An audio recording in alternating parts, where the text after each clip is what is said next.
So this is going to be another movie review. This one's called In Harm's Way, 1965. I love flick. I'm giving it 5 out of 5 stars. This is going to be an Otto Preminger World War II flick. It's the last black and white World War II flick, and it's also John Wayne's last black and white flick.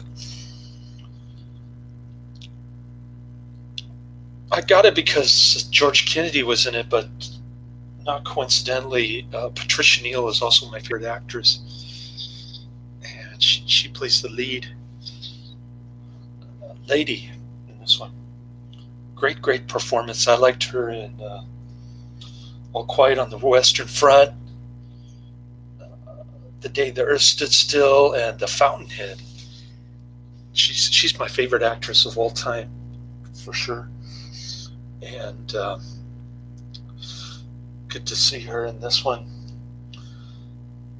The first hour is rather slow-paced, not really much going on, but I think the last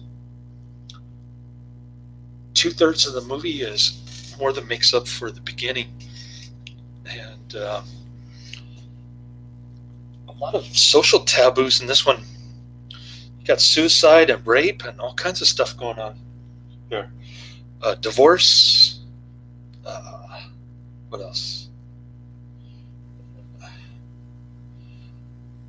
Alcoholism. Just all kinds of stuff. So in that sense, it's a realistic enactment of World War II, although it's based on a fictional novel, I believe, if I'm not mistaken. And pretty good stuff. The Japanese attack Pearl Harbor, not much going on there. That was a little disappointing, but like I said, the rest of the movie made up for it. There's Kirk Douglas, who plays a boozer and a womanizer. His wife also likes to chase men, which is another social taboo. She's kind of a hussy, and she acts like it in the beginning of the movie. She starts dancing provocatively with this other officer. Then they get naked on the beach together, off camera, of course, or covered with a towel, or both. And Blondie, with a nice tan, she's married to Kirk Douglas, and she's dancing around with this other officer, getting drunk, just laying there on the beach, being a beach bum. And they witness the Japanese attack on Pearl Harbor. John Wayne is running this ship. He does something bad in order to save fuel, and he doesn't get court-martialed, but they demote him to like a office clerk with Burgess Meredith, who likes to date Hollywood actresses, and pretty interesting characters. John Wayne hasn't seen his son for 18 years, thanks to divorce and neglect, whatnot. So he reunites with his son. At first, they don't get along. His son says it's Washington's war, and it's a waste of. It's a useless war, basically, and. Of course, John Wayne is offended. John Wayne would be offended of anything unpatriotic like that. So John Wayne starts sort of courting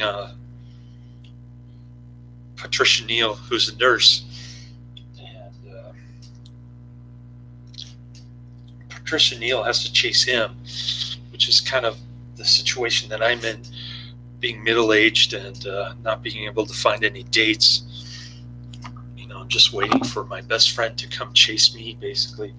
If I just let her know how I feel, I think she'll cave, and eventually when she gets older, she'll like actually want to marry me. But that's predicated on a lot of ifs, and I've just got to combat my fear and keep antagonizing her about it until she gets sick and tired and says yes finally. Anyways, that's the kind of situation between Patricia Neal and John Wayne. I don't know why it reminded me of my best friend, but I used to tell her the chase is always better than the catch. Anyways, pretty cool little subplot there with the relationship with the son and the budding romance with Patricia Neal, because John Wayne kind of shuffles her off in the beginning. She has to keep chasing him down and wait for him at his bunker house or whatever, his military barrack. And Henry Fonda plays the big time commander. There's all kind of subplot with all this political stuff, really cool stuff. Because basically Henry Fonda rehires him during the height of the war with Japan to clean up this island that they can't secure, or actually two islands, and they call it Operation Skyhook. So they send John Wayne out on this impossible mission. Meanwhile, his son is trying to court Patricia Neal's nurse friend. She's a little gun shy though in the beginning, and she does something really stupid. She courts the womanizing big boozer Kirk Douglas instead. He ends up raping her, and she thinks she's preggo, so she commits suicide by taking a lot of sleeping pills right when she's engaged to the other guy. So John Wayne is devastating. He has to return his ring to his son, but by then he and his son had reconciled. I guess his son is on John Wayne's side, all gung-ho, ready to kill some Japs. And his son ends up dying. John Wayne barely escapes death. And that's pretty much the movie. It's 2.5 hours long. It's like a road show movie, but well worth the wait for the incredible ending. Great cinematography, great acting. Burgess Meredith was in it. I think I said that. Robert Mitchum's son is in it. There's also George Kennedy, Patricia Neal. Who else? Peter Fonda. I think I mentioned just about everybody. But yeah, cool flick. Definitely a great World War II movie if you want to see it from the other perspective, from the Japanese perspective. There's a great movie about the U.S. occupation of Japan after the war that was made in Japan. I just can't remember the name of the movie, but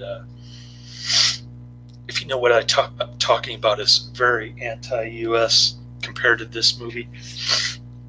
And I'm sure John Wayne picked this movie because it's very patriotic. But ironically, the Otto Preminger influence is definitely makes it more realistic, even though it's based on a novel, fictional account. So pretty good stuff. Highly recommended. Check it out. I'll put the trailer in the description box, so you can at least see the trailer if you're not going to watch the movie itself later.